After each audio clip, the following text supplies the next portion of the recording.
ఓ మహిళా మేల్కో కార్యక్రమంలో 17 సంవత్సరాలు, 18 సంవత్సరాలు, 19 సంవత్సరాలు, 20 సంవత్సరాల వరకు నాకు తెలిసినందుకు బాల్య వివాహం అది. నిరుపేద తల్లిదండ్రులు ఏం ఆలోచన చేశారంటే, మీరు 17 ఏళ్ళు 18 ఏళ్ళు వస్తానే కొంతమంది 16 ఏళ్ళు దాటానే మా కూతురికి ఎప్పుడు పెళ్లి చేద్దామా, ఎప్పుడు పెళ్లి చేద్దామా, అబ్బా మా నెత్తిన ఇంత బరువు ఉంది అని ఆలోచన చేస్తా అంటారు కొంతమంది.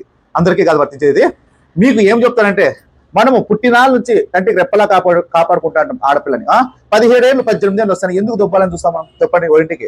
మీకు 17, 18, 19 సంవత్సరాల్లో ఆడపిల్లకి ఏమీ తెలియదు. అంతా అమ్మ, తల్లి, తండ్రి, పుట్టింటి మీద గ్యాస్ ఎక్కువ ఉంటుంది. అలాంటి పాపని ముక్కు మగం తెలియని ఒక యువకునికి ఇచ్చి జీవితాంతం ఏగు అని చెప్పేసి ఇచ్చేస్తే, చదువు ఉండి జ్ఞానం ఉండే అక్క చెల్లెలు అయితే ఆలోచన చేస్తారు. కొద్దిగా చదువులేని అక్క చెల్లెలు ఏం చేస్తారంటే, 17 ఏళ్ళు 18 ఏళ్ళు 19 ఏళ్ళు వచ్చేస్తానే ఎప్పుడో పెళ్లి చేద్దామా అంటుంది. ఆ పాపకి ఏం తెలుస్తుంది అమాయకురాలకి?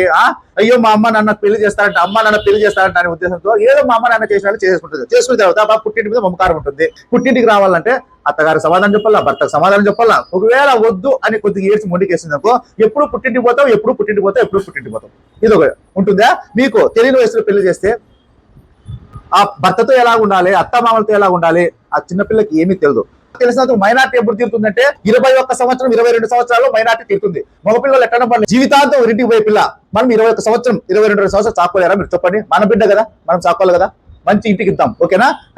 కష్టం తెలియని ఇంటికి ఇద్దాం మన ఆడబిడ్డను. ఓకే, ఉంటా. నమస్తే.